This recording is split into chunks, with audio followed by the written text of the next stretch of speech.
Greenland has little interest in harnessing its massive resource potential to become a top mining country. The world's largest island has been thrust into the geopolitical spotlight in recent months, with U.S. President Donald Trump repeatedly saying that Washington should control the autonomous Danish territory, even refusing to rule out the use of military or economic force. Trump's pursuit of Greenland comes as mining executives describe the race for the Arctic island's largely untapped extractable resources as an, quote, enormous opportunity. However, Greenland's harsh climate, remote landscape, and lack of infrastructure have all been cited as barriers to the island's strategic potential.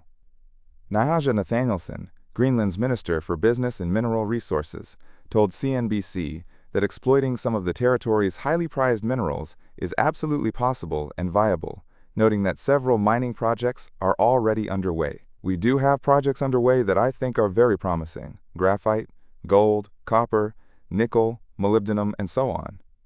Rare earths as well, Nathanielsen told CNBC's Squawk Box Europe on Friday. But for Greenland, we are not necessarily interested in becoming a really great mining country. We just really want 5 or 10 active mines at any given time, Nathanielsen said. We are a very small population, so for us, we don't need the entire country to be covered in mines. We are happy with managing a few, and I think that is feasible, she added. Greenland, which currently has just 2 active mines on the island, has long pitched itself as a Western alternative to China's near monopoly on rare earth elements.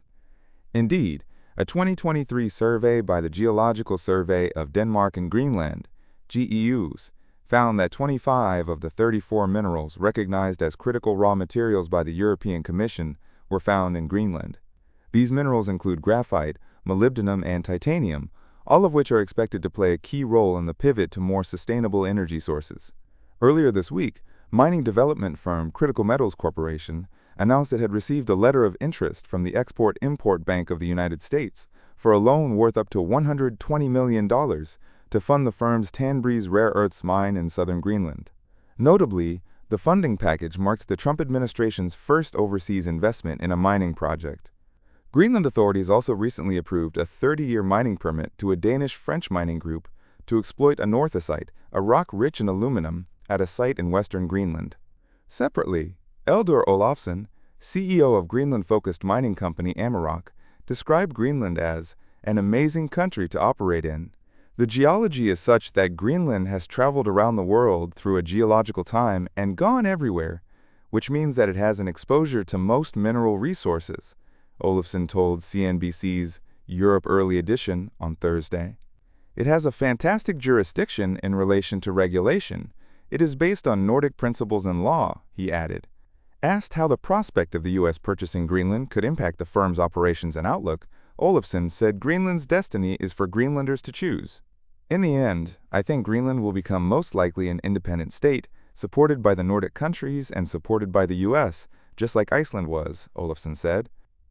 Greenland's Nathanielsen said the territory has very high environmental, social, and governance (ESG) standards, in part because of its previous issues with mining pollution.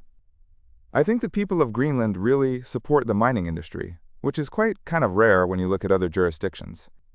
But they do so because they have faith in us having a high environmental standard and taking care of local communities, Nathanielsen said.